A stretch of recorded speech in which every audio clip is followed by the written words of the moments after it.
And Patrick, we have another victory. We have the Bears in a very strong game after a shaky start, but it didn't last long. They took control, trailed again, which you wonder about, but who needs a first 15 plays, buddy? I mean, all that matters is how you finish. After all that.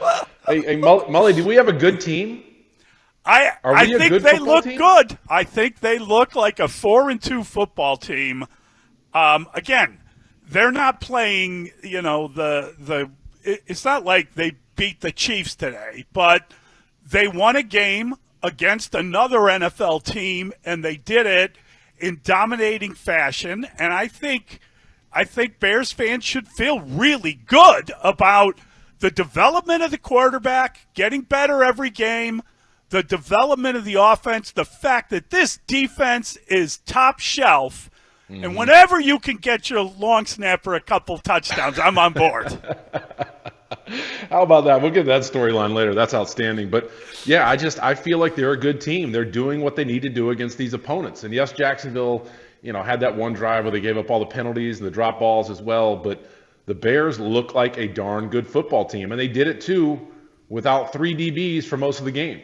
It's showing me that this is a complete team effort, and we have 2 weeks in a row of 30-plus points by this offense, which is impressive. And we've been dreaming for that around here in Chicago for a long time. And I just think right now we've got a complete team, a good team that is good all around. As we will go in the season, we know we're going to have tougher opponents. But right now, going into this bye at 4-2 and the way they're looking and the way this offense is coming around, I am extremely encouraged. And I tell you what, man, Caleb Williams, again, another week, stepped up, got better. Those 2 touchdown passes to Keenan Allen, some of the other throws he made, the decisions he made. Like I said, I think we got a good team, and I think we got a quarterback. Yeah, I agree with what you're saying there. Listen, the Bears, I was a little nervous this morning when I saw that at least a couple of different places were saying that Jacksonville were now the favorites in the game, which did not make a ton of sense to me. But I think that was a reaction to some of the issues they were having with injuries. The idea that yes, indeed, Tyreek Stevenson is out. We knew Jaquan Brisker didn't make the trip. Terrell Smith is hurt. They're low on corners, and as we mentioned, you got another injury in game. You saw that Kyler Gordon had to leave with a hamstring. So it ended up not meaning anything, but it was interesting to me that maybe there was an over response to that in some places. Yeah, I think so as well, but that just, again, shows the depth of that defensive backfield to come in and play the way they did. I thought Elijah Hicks played really well. Yeah, played great. And you've seen Josh Blackwell play well on special teams, and every time he's had to step in the last few years here, he's played well. There hasn't been a huge drop-off. You know what I mean? Obviously, Kyler Gordon's much better, but there hasn't been that huge drop-off, and, kudos to him for playing well. And then, I think a lot of credit goes to he was a DB coach when I was there, is John Hoke. He's doing a great job with these guys. And for these guys to step in the way they did, that says a lot about the coaching as well. So kudos to John Hoke and what he's doing with those guys. But, they made Jacksonville look bad. They made them look – I was a little more scared as well. I didn't we obviously didn't pick the Jags to win. But I was a little nervous about this game just because of their talent. But they went out there and they Jacksonville themselves. They kept having drops and penalties, and they looked like a bad football team. Yeah, it was a really significantly easier game than I anticipated it would be. I think we all felt that they were going to win the game. We all predicted the Bears would win the game, but goodness gracious, it's really something the way they dominated the game, and I think you've got to like everything that you've seen from Caleb Williams. I know he had a pick in the game. He had an open receiver down the field, and DJ Moore is wide open. And maybe if he had gotten a little stronger throw there, that would have been a touchdown. But the safety came across and got a pick on that play, and you kind of had a little pause. But the guy threw 2 passes, 2 touchdowns to Kmet, and 2 touchdowns to Keenan Allen. Good to see Keenan Allen getting on board, and we had kind of talked about that yesterday. The idea that he now has been healthy for a couple of weeks, and you were just waiting for him to make an impact, and I would say today counts. Oh, no doubt. I mean, that big third down catch as well late in the fourth quarter to kind of seal the game where you thought maybe the momentum would shift a little bit. So that took another possession away from the Jacksonville Jaguars to come back and score. And, yeah, I'll tell you what, though. The one play, we can critique that all we want. The interception, right? Yeah. But the young man had 4 touchdown passes. Correct. I will take that any day of the week, every Sunday, Thursday, whenever they're playing.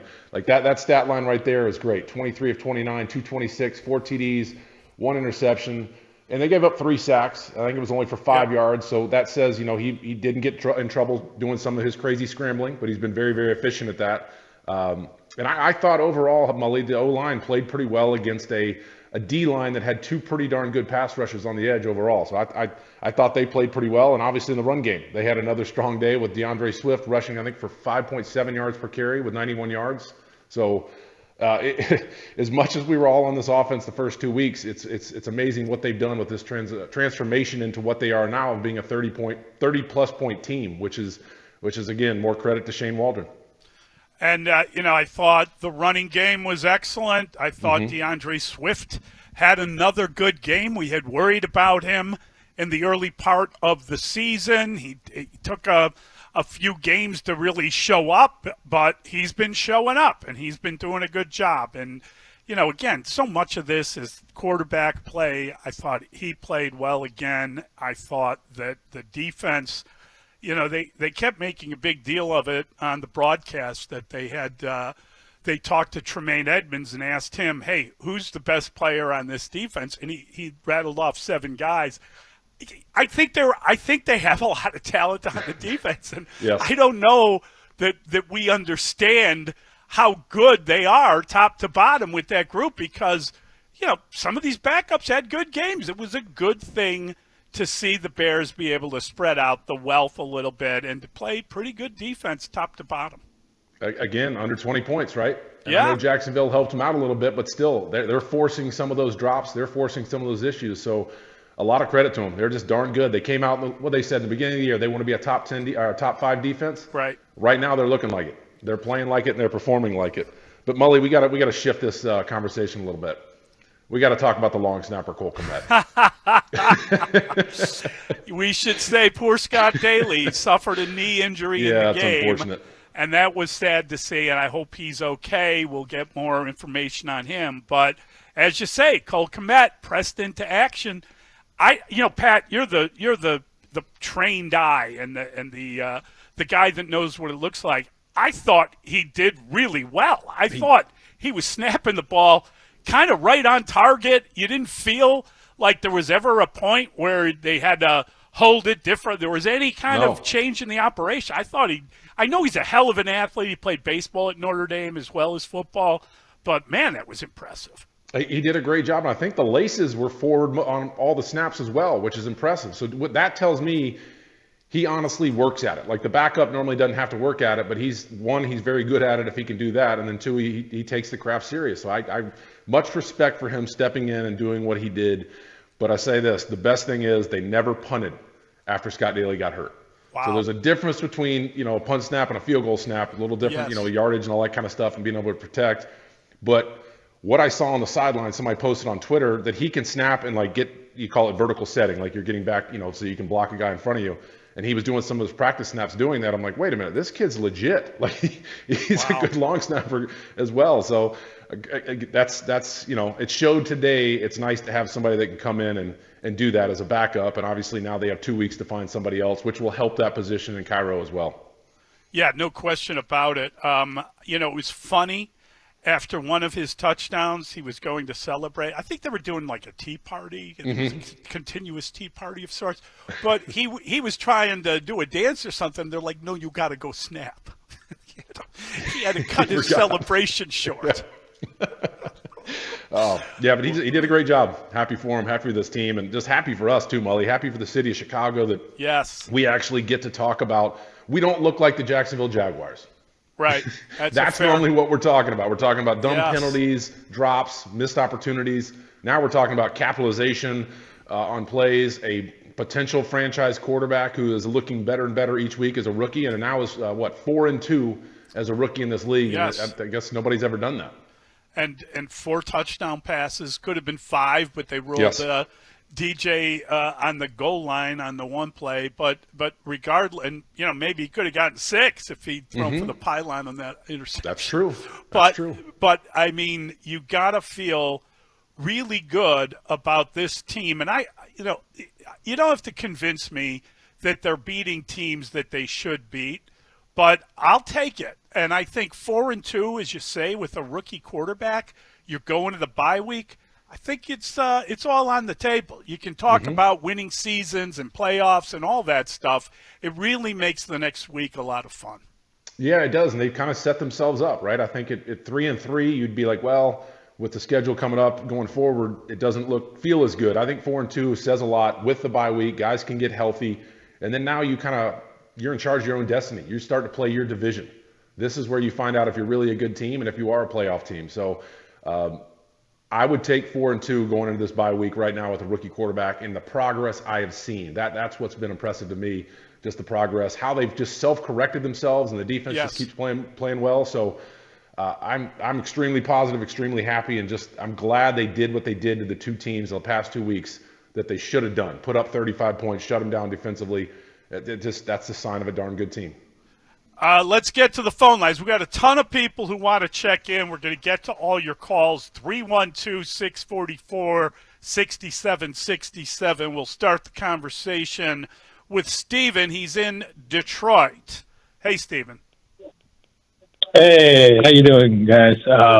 I'm glad I woke up early. Got my share of coffee, Red Bull, whatever I can to stay awake. And I tell you, the first quarter was just a real downer because it looked like they were the ones who looked like jet lagged and came into the London late. But I'm just so happy that this team is making progress. Waldron, I think, I just want him to really get the Bears off to a fast start, because I know at some point that's going to come back to bite the Bears if they face a better team, down the road when the schedule gets tougher. But, other than that bad throw on DJ Moore that he floated, I have nothing against Caleb. I think he was impressive.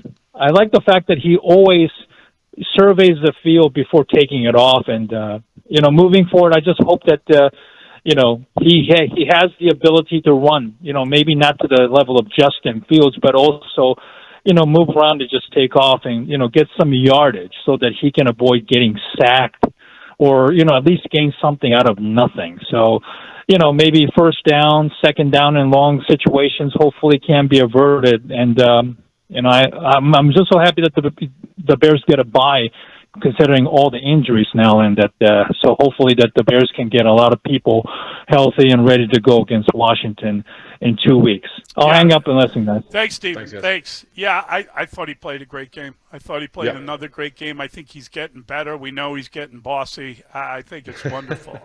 I'm a fan. I am too, and they went up tempo quite a bit again this week, and that's putting the game in his hands, letting him be in charge, and that says a lot about a young man who's in his 6th game of the season, and he looks very, very comfortable doing that. And I like the game plan that Shane Waldron has adapted for him, and obviously he got 2 weeks putting up 30-plus points. The slow start. He talked about the slow start. Okay, I understand that, but they put up 35 points. Then you scored on 5 of 6 possessions. I mean, that's a powerful offense right there. I mean, now we're getting greedy if we're complaining about not scoring on the first 2 drives. I'm happy with what they're doing. It's so true. It's a gift to be upset with the fact that they fell behind 3-0. Yes. Because look at the score of the game. I know. And it's interesting because I believe, if I'm not mistaken, he has now thrown 9 touchdown passes to 5 interceptions. If you count the 4 and the 1 today, that's pretty good.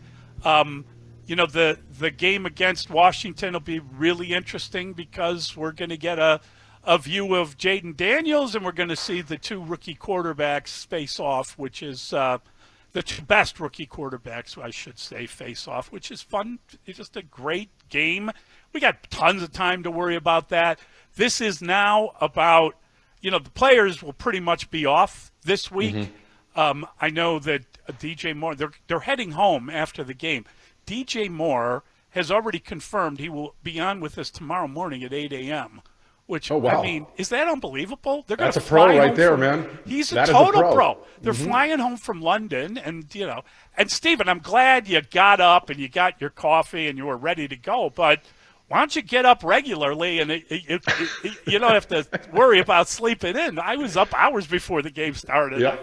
It was fun. It was great. Yeah. It was good morning excize, having a nice. So I Thursday. didn't realize they're flying back tonight because we stayed and Yes. we had a hell of a party. We had a nice I team bet. party. Yeah. That was a good time. That was that's probably winning the game was fun, but that was the most fun, just hanging out with your teammates in London for a night and having a couple pints. That was a good time. I'm surprised they're not letting them stay, or maybe they voted on it. Maybe they said no, they want to come home. That could be it as well. Yeah, I mean, I would love to go there and just spend a night at Waxy O'Connor, the great Irish bar there. Give me a break. I mean, I could spend a good 5 weeks there in one night. That's a Amen. great spot. Let's try Bill. Bill is listening in New York City. Hey, Bill. Did we lose Bill? Oh, man. That's my bad. I apologize, Bill. Let's move on. How about Vince? Vince is in Gurnee. Hey guys, how's it going today? Good. We're good.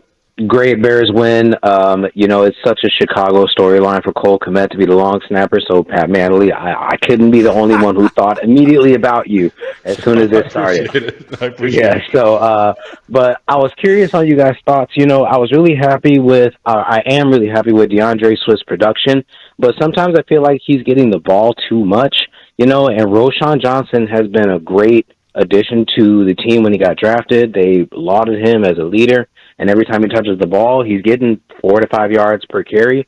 And then you got Khalil Herbert seemingly just collecting dust on the bench. All of a sudden, he's on the hands team for onside kick and the victory formation, but he's not getting any time. So is he on the trade block? What's really going on at that running back position? DeAndre Swift has never struck me as a bell cow type of a guy, and yet they're giving it to him. It seems like every other play, it's a run play up the middle to DeAndre Swift. So just curious on what you guys think on the overall, what they're doing at the running back position. Is Khalil Herbert on the outs, and just what the future is for the team overall. Yeah, Mully, Khalil Herbert, I don't know. Obviously, this coaching staff is not a fan of his, but just looking at DeAndre Swift's numbers here, so he touched the ball 21 times, 4 passes, 17 carries, 91 yards rushing, 28 yards receiving with that long of 19. You can't complain about what they're doing. They're putting up 35 points, and he's being productive. There's sometimes the only thing I would be a little critical of DeAndre Swift is sometimes I feel like he goes down a little quick with some arm tackles that he could maybe break through. Right. But his overall production and this game plan, what they're putting together, and using his skill set and of kind of why they brought him here, it looks good to me. But I don't know about Khalil Herbert. If you play Khalil Herbert, do we score 42 points instead of 35?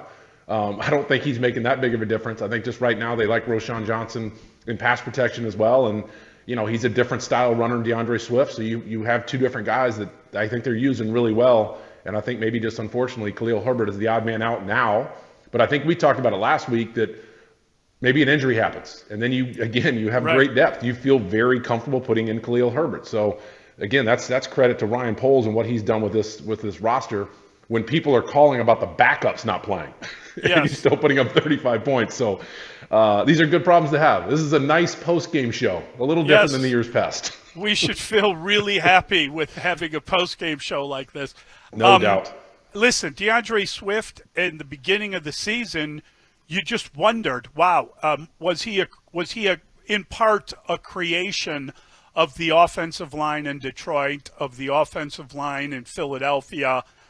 Were the offensive line issues a problem for him, and was he going down on the first hit? I think that has turned. I think that over the first few games you were worried about it, but I believe that he has shown his value over the last 3 games, which coincide with Bears victories, and I think you should feel pretty good about him. I'm not second-guessing him. I think I like that they have also figured out how to use Doug Kramer in their short yardage, how they've developed an identity on short yardage, and it was interesting that they made sure that he got a touchdown today in that set, as opposed to bringing in Roshan Johnson for that particular play after DJ Moore was down at the goal line. So, I mean, I can't believe that anybody has a problem with DeAndre Swift. I think he's done very well. I think the Bears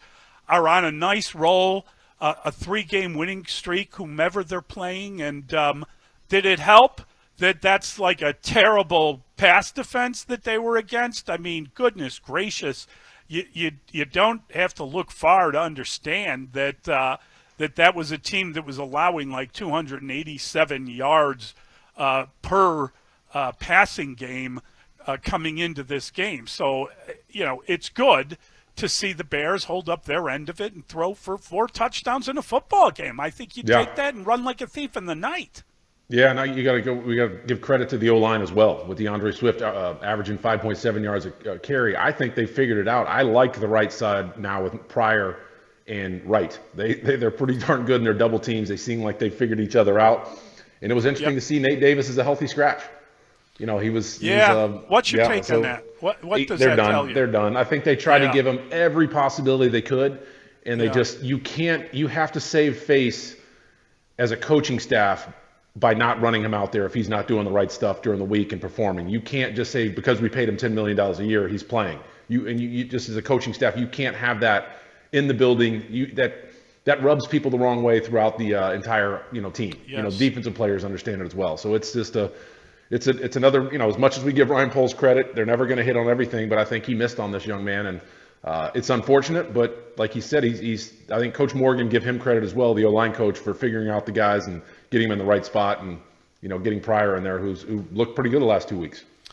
It's interesting, I think, as you look at the group of players that were inactive. So you got, obviously, Brisker with the concussion. You got Tyreek Stevenson came down with a calf injury. We know Zach Pickens is hurt and has been hurt. And Terrell Smith has an injury. Velus Jones Jr. inactive yet again. That is a reaction to his early fumble, and he hasn't seen the light of day since. Obviously, this is the first time that Nate Davis has been a healthy scratch, and that speaks volumes. Dominic Robinson has not played this year. I don't know what his role is. I don't know if he has a role. I don't know why he's on the active roster. Do they think someone's going to come and poach him? It is really interesting to look at the guys that are not used on game day. And I mean, you're wasting a roster spot on Velus if he's just a healthy scratch every week. And then you got to wonder about Nate Davis. Pat, it makes me wonder what he's doing that they don't like. Because that's the only guy I've ever heard Eberflus kind of call out from the podium. Yeah. And now that he's scratched, I don't know what to make of it. Yeah, that screamed to me that they are not happy with him. If the coach is talking about him at the podium, that's the last resort. And what's going to be interesting, Mully, with these next 2 weeks, a lot of guys coming off the IR or the injured list, whatever you want to call it, whose place are they going to take? Like you just mentioned, some of the players, do they cut Nate Davis and say, all right, we've got somebody we who knows, and that'll be a sad day for him. And but who do you move off this roster if you're going to bring these guys up? So that'll be interesting to see what happens in the next 2 weeks. They had to move up a safety from the practice squad. They had to move up a corner from the practice squad. That when you have injuries, you cannot even afford the luxury of carrying guys that, for whatever reason, are not going to be active on game day. It's a real problem, and maybe. And we got to get to a break, but maybe we should just take a second to congratulate Tevin Jenkins on not only starting the game, but finishing it. I mean, honestly, it's the first time in 3 weeks, and he did recover a fumble. Yep. Well, it bounced right to him, but that was pretty cool. Yeah, but real, I know we're going to break. It is scary that you can't rely on him. I just wish he was more reliable, and it's been this way for years. And when he's healthy, he can be a pretty darn good player, but the availability needs to be there and needs to be more consistent. All right, 312-644-6767. We're celebrating a victory in London. Always a glorious thing to see the Bears improve to 4-2, well above 500 now with the bye week in front of them. You are listening to the Great Clips postgame show presented by Sony Pictures, Wonderverse Chicago, and Timber Tech Decking and Railing on The Score.